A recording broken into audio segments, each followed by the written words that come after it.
ఆయన మీద కూడా రివర్స్ కౌంటర్లు ఇస్తున్నారు. ఇలాంటివన్నీ కూడా మాట్లాడుతున్నారు. సో మీరేం చెప్తారు? అంటే నిజంగా ఈటెల రాజేందర్ గారు అలాంటి మాటలు మాట్లాడడం ఎంతవరకు కరెక్ట్ అనే విషయం? యోయోటి ప్రేక్షకులకు మరియు ప్యానల్ మిత్రులకు గుడ్ ఈవినింగ్. ప్రధానంగా మనిషిలో ఏజ్కు అనుకూలంగా, పరిస్థితులకు అనుకూలంగా ఆలోచన విధానం, పరిపాలన విధానం, మాటల విధానం మారుతుంటుంది. ఇది సహజత్వం.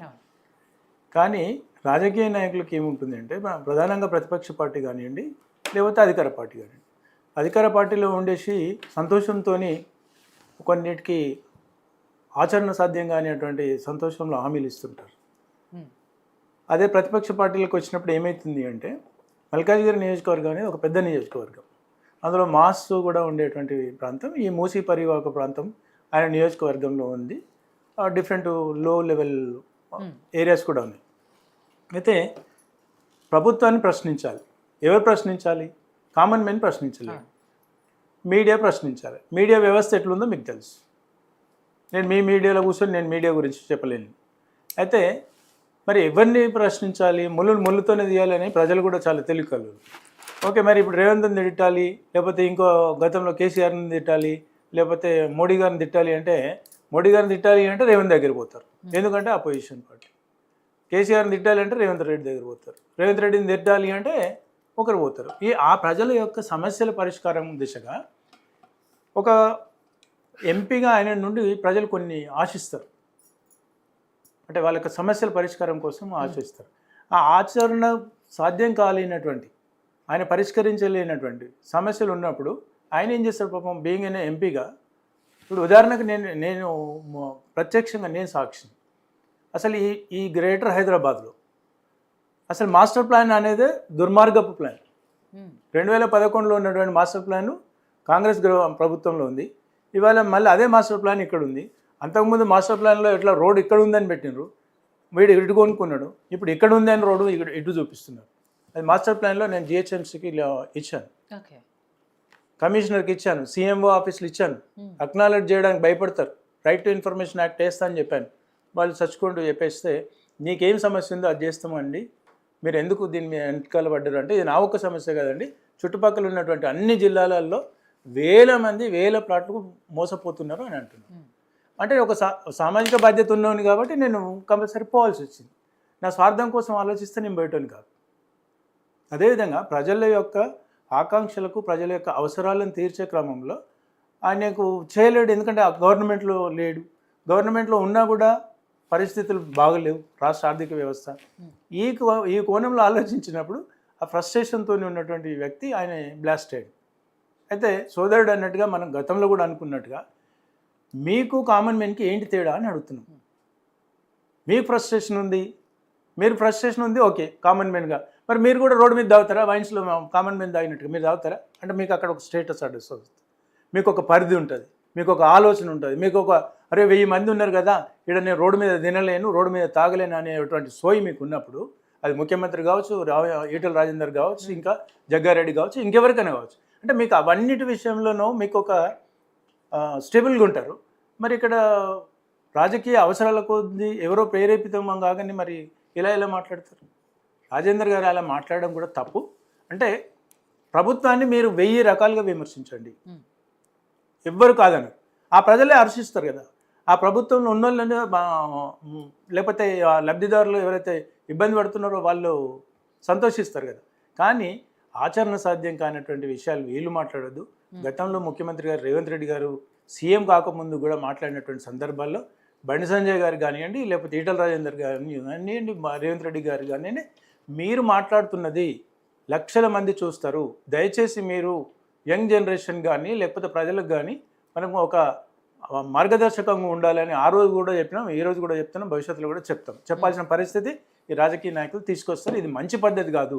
మన కుటుంబంలో మాట్లాడుకుంటూ మన చిన్నపిల్లలు ఏదన్నా అనుకోకుండా సడన్గా మాట్లాడేస్తే, అరే మన పిల్లలు ఉన్నారా, మన భార్య ఉందా, మాట్లాడరా ఏమైనా మాట్లాడినామా అనేటువంటి అటెన్షన్ ఉన్నప్పుడు మరి వీళ్ళు రాజకీయ నాయకులు ఒక బాధ్యతాయుతమైనటువంటి వ్యక్తులు, అది ముఖ్యమంత్రులు, ఉప ముఖ్యమంత్రులు, మంత్రులు ఎవరైనా కానీ చాలా జాగ్రత్తగా మాట్లాడాలి. మీరు భవిష్యత్ తరాలకు, యంగ్ జనరేషన్కి, లేకపోతే ప్రజలు కామన్ మ్యాన్కి ఆదర్శవంతంగా ఉండాల్సిన బాధ్యత మీది. ఆ దిశగా మీరు ఉండాలని మళ్ళీ మీ ఛానల్ ద్వారా కోరుకుంటున్నాను. అదేవిధంగా ఇక మన బర్రె మన ఇంట్లో మన దొడ్లో ఉంటే ఒక తీరు, మరి బయట ఉంటే ఒక తీరు. మనం కొనుక్కొచ్చిన బర్రెను 1000 రూపాయలు అంటాడు, వన్ వన్ ఏమంటారు ఆ దొడ్లో ఉంటే అది 500 కూడా పనికిరాదురా భయ్ అంటారు. 500 పనికిరాదు అంటారు, మళ్ళీ దాన్ని కొందామంటారు. ఇది ఎక్కడ న్యాయం? అంటే కామన్ మ్యాన్కి అర్థమయ్యే భాషలో చెప్తున్నాను నేను. అదేవిధంగా పెద్దలు హనుమంతరావు గారు కానివ్వండి, లేకపోతే అందరూ కూడా బేరసారాల ఆడినోళ్ళే. ఈటల రాజేందర్ గారు రావడం కోసం అంటే సోదరుడు అన్నాడు ఏమని, ఒక వ్యక్తి మీద అభిమానం ఉండాలి అంటారు. అది చచ్చిపోయినాక అభిమానం ఉంటుంది. ఆయన వీరుడు శూరుడు అది చేసిండు, బతుకున్నప్పుడు ఎవరికి ఉండదండి. అంటే మీరు చాలా జాగ్రత్తగా సోదరులు కూడా వినాలి, మీడియాలో చూస్తున్నటువంటి అందరూ కూడా వినాలి. వ్యక్తుల మీద గౌరవం ఉంటుంది, వ్యక్తుల మీద ఒక పాజిటివ్ ఉంటుంది, వ్యవస్థ మీద మాత్రం ఉండదు మనకు. అందుకే రాజకీయ నాయకులు నేను మొదటి నుంచి కూడా ఏమంటా అంటే, మీరు ఏ ముఖ్యమంత్రులు మారినా ఎవడు లోపలికి పోడు, ఏ ముఖ్యమంత్రి కొడుకులు ఏం చేసినా కూడా వాడు లోపలికి పోడు, ఏ ఎమ్మెల్యే గారు ఏం తప్పులు చేసినా లోపలికి పోడు. ఎందుకు? వ్యక్తులు అరే బాగుండాలి, నువ్వు బాగుండాలి, నేను బాగుండాలి, నేను బాగున్నప్పుడు నువ్వు బాగుంటావు, నువ్వు బాగున్నప్పుడు నేను బాగుండాలి, వ్యవస్థను ఎట్లయినా నాశనం చేద్దాం. ఇది ఈ రాజకీయ పార్టీల నేపథ్యం. అది మంచిది కాదు వ్యవస్థలో జరుగుతున్నటువంటి తప్పులను మీరు ప్రశ్నించాలి. వ్యక్తులను ఎందుకు సేఫ్ గార్డ్ చేస్తారు? అది ఈటల రాజేందర్ గారా, లేకపోతే ఇంకో వ్యక్తి, లేకపోతే జగ్గారెడ్డా, ఇంకో వ్యక్తి, ఎవరైనా కావచ్చు. వ్యక్తులను ఒక కోణంతోనే ఆలోచిస్తారు, వ్యవస్థ ఏమైనా పర్వాలేదా? ఇది ఎక్కడ న్యాయమండి? అంటే రాజకీయ పార్టీలు ఏంది, నువ్వు బాగున్నావు, నువ్వు ఇబ్బందులు ఉన్నప్పుడు నేను సేవ్ చేస్తా, నేను ఇబ్బందులు ఉన్నప్పుడు నువ్వు సేవ్ చేయాలి, మ్యూచువల్. అందుకే అంటాను, మీరు గత చరిత్ర 70 ఏళ్ళు చేస్తే ఎంతమంది ముఖ్యమంత్రులు, మళ్ళీ రాజకీయ నాయకులు అందరూ మాట్లాడతారు, ముఖ్యమంత్రులు ఈయన రాష్ట్రంలో 1,00,000 కోట్లు అయినాయి, వాడి రాష్ట్రంలో 10,000 కోట్లు దోపిడీ జరిగింది అంటారు. ఎవడైనా లోపలికి పోయిండా? ఎవడు పోడు. అదేవిధంగా ఇప్పుడు భూముల విషయం గురించి మాట్లాడతారు. భూముల విషయం గురించి మరి బాగలేదు, బీజేపీ దగ్గరికి కనుక ఈటల రాజేందర్ గారు పోయిండు కాబట్టి, అంటే ఆయన సేఫ్ గార్డ్ చేసుకోవడం కోసం, రక్షణ చేసుకోవడం కోసం. అంటే బీజేపీలో పోతే మీరు అడగరా? ఈ రాష్ట్రానికి సంబంధించినటువంటి భూములు కదా, ఈ రాష్ట్ర ప్రజల కోసం సంబంధించిన భూములు కదా. మరి అది ఎస్సీలకో ఎస్టీలకో ఏదో అణగారిన వర్గాలు, లేకపోతే అన్యాయంగా ఈటల రాజేందర్ గారు కనుక తీసుకుపోతే మరి మీరు తీసుకోవచ్చు కదా, స్టేట్ లిమిట్లో ఉంది కదా. ఆ ల్యాండ్స్ మీద మీరు ఒక కమిటీ వేయచ్చు కదా. మరి 15 ఏళ్ళు మీరు కూడా అధికారంలోకి వచ్చారు కదా, వేయచ్చు కదా. అంటే మళ్ళీ మొదటికి వస్తున్నాను నేను, అంటే వ్యక్తులను వాళ్ళకి ఇబ్బంది అయినప్పుడు సేఫ్ గార్డ్ చేసుకుంటారు, లేకపోతే ప్రశ్నిస్తుంటారు. అంటే తన దానికి వచ్చేంత వరకు ఏం పట్టించుకోరు. నువ్వు మాట్లాడుతున్నాడు, నేను మాట్లాడుతూనే ఉంటాను, నువ్వు మాట్లాడుతున్నాడు, నేను మాట్లాడుతుంటాను. Public full. ఇది వ్యవస్థ, రాజకీయ వ్యవస్థ నడుస్తుంది. అదేవిధంగా కాంగ్రెస్ పెద్దలు రేవంత్ గారి గురించి వీళ్ళు మరి సోదరుడు అంటాడు, బీఆర్ఎస్ సోదరుడు, వాళ్ళు మంత్రులు కానీ వాళ్ళ పార్టీలో ఉన్నటువంటి సీనియర్లు కూడా ఆయన మాట్లాడే విధానానికి చెప్పలేదు, మాట్లాడతలేరు. అంటే వాళ్ళందరూ ఓపెన్ మీటింగ్ పెట్టుకుంటారు ఏంటి?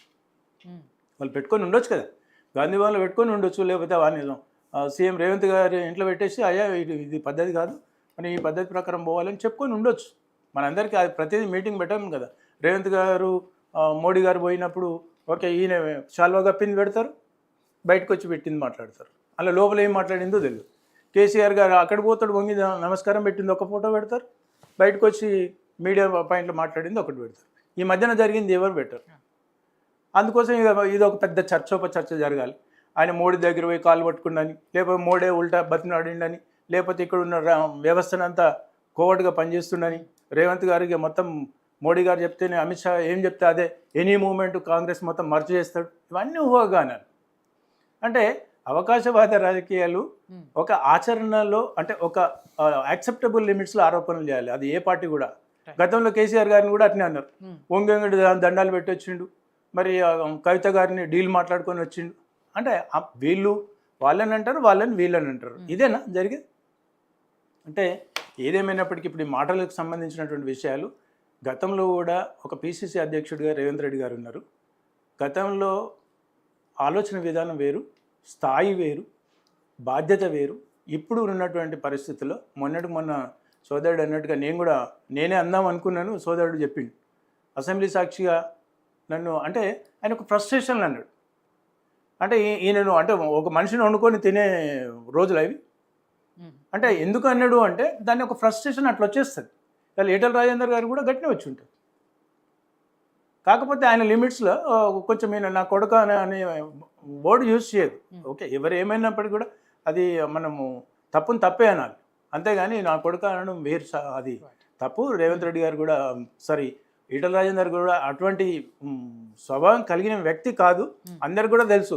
ఈయన ఒకేలా పార్టీ ప్రెసిడెంట్ కనుక అయితే ఈయన సౌమ్యుడు, ఈయన మాటలు చాలా లిమిటెడ్గా ఉంటాయి, ఈయన పనికిరాడు అని కూడా అన్న సందర్భాలు ఉన్నాయి. అంటే అటువంటి రికగ్నైజేషన్ అన్ని పార్టీల్లో ఉంది.